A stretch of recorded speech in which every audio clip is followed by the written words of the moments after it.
E aí, meu povo, tudo bom com vocês? Sejam todos muitíssimamente bem-vindos à Sétima Casa. O meu nome é Pablo e hoje eu vou finalmente continuar a história do pescador e o gênio das Mil e Uma Noites, que a essa altura do campeonato já ficaram para trás na história. Mas antes de continuar o vídeo, eu peço que você vá ver os vídeos passados dessa série aqui. Eu tô com esse projeto de trazer as histórias das Mil e Uma Noites aqui pro YouTube. É um conteúdo inédito no YouTube Brasil. Então dá essa focinha aí pra mim, se inscreve no canal, deixa o like e bora deixar de conversagem e vamos direto pra história.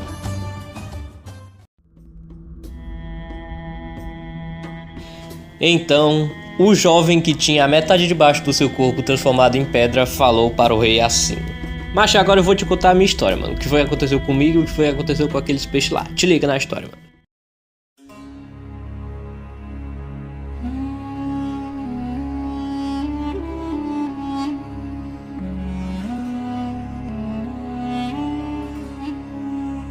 Ele fala que antes ali era um grande reino e que aqueles 4 montes que ficavam em volta do lago na verdade eram 4 ilhas negras.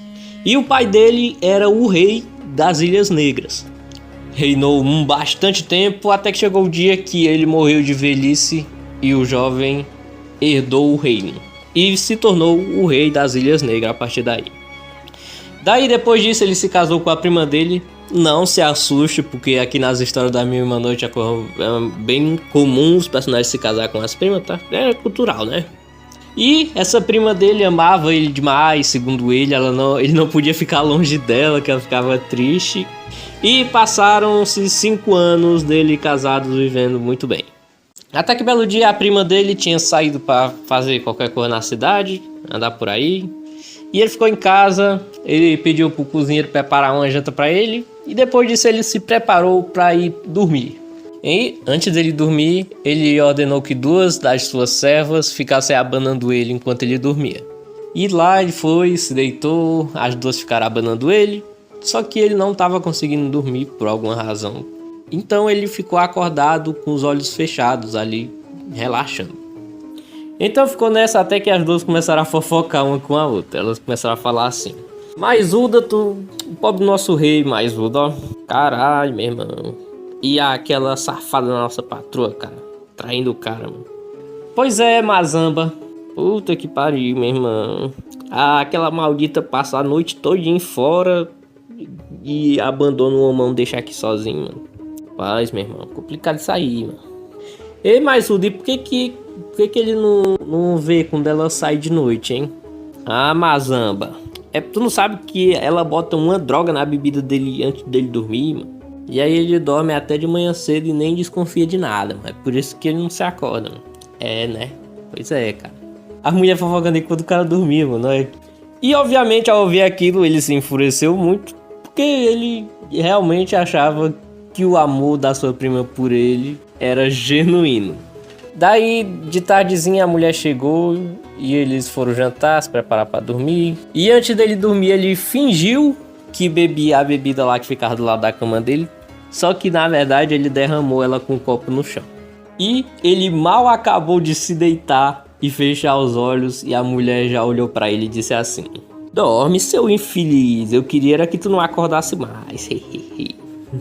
Então ela se levantou da cama, se vestiu, pegou a espada do rei e saiu pela porta. E o rei, secretamente, a seguiu. Conseguiu se ocultar nas sombras facilmente porque estava de noite.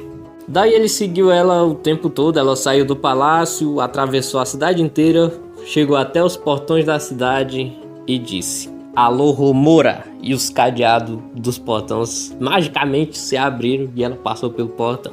E daí o rei pensou assim: puta que pariu, meu irmão. 5 anos de casado eu não sabia que ela sabia fazer feitiço, mano. É uma égua mesmo.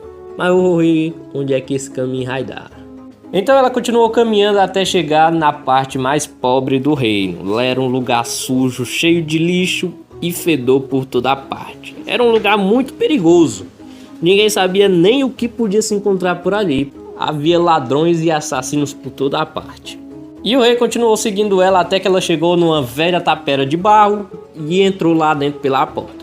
E ele como não ia entrar lá para não ser descoberto, ele subiu no telhado para ver o que acontecia pela cobertura. E o que ele viu foi a prima dele, esposa, na frente de um escravo negro lá que vestia trapos, roupa de escravo. Então ela se ajoelhou na frente dele e beijou aquele chão imundo, cheio de barata e rato, mano. E ele disse pra ela: "Sua cachorra maldita, até agora os meus amigos estavam tudo festejando e bebendo aqui, bebendo cerveja, cada um com a namorada, só não eu. O que é que tu demorou tanto pra chegar, desgraça?" Daí ela disse assim: "Me perdoe, meu senhor. É que tu sabe que eu sou casado, né, mano? Não tinha como eu sair de lá do... Senão eu ia descobrir tudo, cara. Se eu saísse lá antes da hora, mano. Antes do meu marido dormir. Mas, ó, por ti eu amaldiçoaria o reino inteiro. Meu amor, por favor, me perdoe." Daí o escravo disse pra ela assim: "Se tu se atrasar de novo, mais uma vez sequer, eu não vou ser mais o teu namorado, desgraça. Tu não vai se deitar mais comigo, sua fedorenta." E a mulher, que era a rainha do reino, continuou se humilhando lá pra ele, pedindo desculpa, até que ele perdoou ela. Daí ela ficou bem à vontade, tirou o vestido, ficou só com as roupas íntimas e perguntou pro escravo: "Meu senhor, tem alguma coisa pra me comer por aqui?" Aí ele disse assim: "Rapaz, olha lá dentro daquela bacia ali, que tem um negócio ali pra tu." Ela foi na bacia, tirou a tampa e viu que lá dentro tinha resto de osso de rato frito, cheio de mosca. E ela começou a comer, feliz da vida, porque era o namorado dela que tinha dado. Ela perguntou assim: "Meu senhor, tem alguma coisa pra beber?" Aí, dentro daquele jarro ali tem um negócio pra tu. Ela abriu, tinha lá dentro um resto de cerveja que os amigos dele tinham deixado lá da festa. E ela bebeu também, feliz da vida e muito agradecida. É muito amor. Caralho, meu, mas a bicha se humilha, viu, mano? Depois disso, ela tirou o resto de roupa que ainda tava usando e se deitou com ele num monte de palha debaixo de um lençol furado. E o rei, que tava vendo tudo, com uma fúria que ele jamais tinha sentido em toda a sua vida, ele desceu do telhado sem que ninguém o visse, no escuro, né? Pegou sua espada que ela tinha deixado lá do lado e, pensando em matar os dois ali desprevenidos, né? Ele aplicou um golpe no pescoço do escravo. Só que ele não atingiu um ponto vital ali do pescoço do escravo, então ele só ficou se estribuchando no chão e jorrando sangue pelo pescoço enquanto roncava. E a esposa, ela não reconheceu quem tinha feito aquilo, mas ela viu que o namorado dela tinha sofrido um golpe e viu um vulto. Ela não sabia quem era, não reconheceu no escuro, então ela começou a gritar, pedir socorro. E o rei, vendo que o socorro, os vizinhos iam chegar, ele saiu correndo e fugiu de volta pro palácio. Daí ele entrou no quarto, se deitou lá na cama e fingiu que nada tinha acontecido, ficou lá fingindo que estava dormindo até de manhã cedo. Quando ele viu a esposa dele toda vestida com roupas de luto. E ele perguntou assim: "Minha esposa, o que foi que aconteceu? Quem foi que morreu?" Daí ela disse assim: "Meu marido, a minha mãe morreu essa noite. E o meu pai essa noite também morreu na guerra que tá rolando por aí. Não sei se tu sabe que tá rolando uma guerra. E o meu irmão levou uma picada de uma muriçoca e morreu também. E o meu outro irmão tropeçou no batente, caiu e morreu também." Daí o rei falou: "Tudo isso essa noite, aí?" "Foi. Tudo essa noite, cara." "Tu não acredita, não?" Ele disse: Não, acredito. Acredito. E ela passou um ano inteiro chorando de luto lá pelo escravo, né? Mas ela dizia que era pela família dela que tinha morrido. E eu não sei o que ela fez pra disfarçar a família dela, pra esconder. Não sei se ela matou a família dela realmente pra não deixar suspeita de nada, ou se ela simplesmente escondeu eles dentro de algum lugar. Isso o texto não deixa claro. Daí, depois de um ano dela de luto lá, ela chega pro rei e fala: "Meu marido, eu quero uma grande casa, um grande túmulo, uma casa das tristezas pra mim poder chorar pela minha família. Por favor, tu deixa eu fazer?" Daí o rei disse: "Beleza, fala." Daí ela mandou construir um grande mausoléu lá e secretamente transferiu o escravo pra lá, que tinha sobrevivido do golpe no pescoço, mas ele tava que nem morto. Nem falava, nem se mexia, respirava muito mal, ninguém sabia nem se ele pensava ou enxergava alguma coisa que estava acontecendo. E o rei sabia que ela tinha levado ele secretamente para lá, ele já imaginava, ele não tinha nenhuma prova, mas como foi ele mesmo quem feriu o escravo, ele já sabia do que se tratava aquela casa. E passou mais um ano dela chorando lá, até que chegou um dia que ele foi visitar ela e disse: minha prima esposa, tu não acha que já chorou demais não, mano?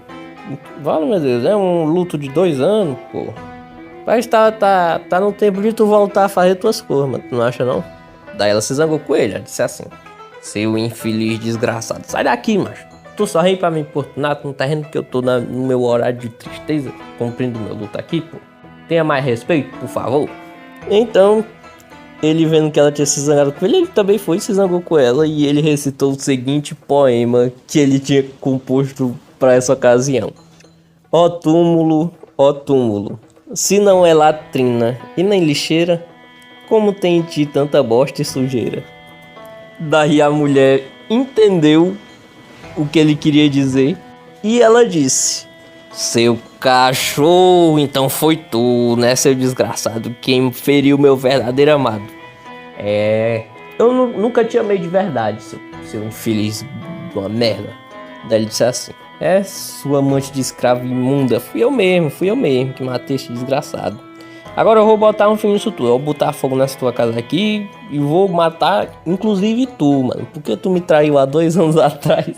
Mas eu resolvi não te matar naquele dia, então eu vou te matar agora. Já passou tempo demais. Então ele pegou a espada e se preparou para matar ela. Só que ela deu uma risada e disse: quem dera que a pessoa que me fez esse mal estava debaixo do meu nariz todo esse tempo. Agora tu vai fracassar igual um cachorro, seu infeliz. Agora sim eu terei minha vingança. Então ela falou umas palavras mágicas lá e o rei se transformou numa pedra da cintura para baixo. Ficou como ele estava quando o outro rei encontrou ele, né? E ela se zangou tanto com aquilo que ela também amaldiçoou o reino inteiro, mano. As 4 ilhas ela transformou em 4 montes. E antes nessas ilhas viviam 4 povos diferentes: os judeus, muçulmanos, cristãos e zoroastríacos. E cada povo foi transformado ali numa qualidade de peixe, cada um com uma cor diferente: vermelho, azul, branco e amarelo, como os peixes que o pescador tinha vendido lá pro outro rei na história passada. E a partir daí, todo dia ela voltava pro palácio e dava 100 chibatadas nas costas do rei até jorrar sangue no chão, mano. Voltando pra história principal, o rei disse assim pro jovem que era o rei das Ilhas Negras. Disse assim: cara, que injustiça essa aí que tu sofreu, mano. Mas eu vou te ajudar a se livrar dessa, meu chapa. Mas essa história vai ter que ficar pro próximo vídeo. Eu espero que vocês tenham gostado. Se inscreve no canal, deixa o like, deixa o comentário. Vai ver a playlist das 1001 Noites. E é isso aí, meu povo. Até o próximo vídeo.